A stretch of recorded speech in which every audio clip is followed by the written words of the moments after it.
White WIZZARD, Flying Tigers. Earache Records. You know, White WIZZARD has this thing where they seem to roll out a new singer with almost every official release. Flying Tigers is no different, and honestly, it gets a bit confusing keeping track. So, just to clear things up, while Michael Gremio was indeed hanging around the band in 2010, even doing some live shows, the guy who actually laid down the vocals for Flying Tigers back in 2011 was Wyatt the Screamin' Demon Anderson. He apparently jetted off pretty soon after the album was done, but here's a fun fact, he actually came back later for Infernal Overdrive. But even with all that revolving door stuff, I really felt like they finally hit the nail on the head with Anderson's voice on this record. His voice? Man, it's got this amazing range and a real warmth to it. It actually injects this cool US metal vibe right into White WIZZARD's usual NWOBHM sound.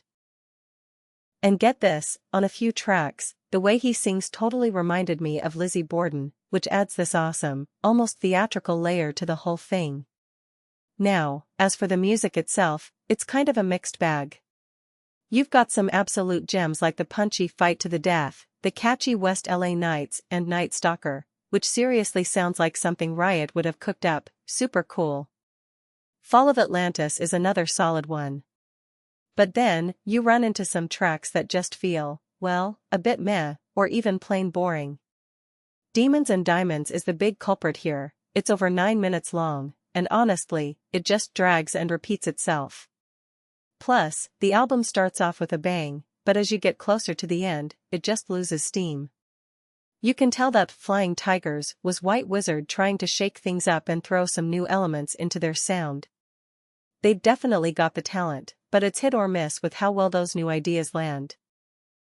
Sometimes they totally nail it, and other times, it just doesn't quite click. Still, their potential is huge, and I'm pretty confident they'll figure out how to make those new ideas shine even brighter on future albums.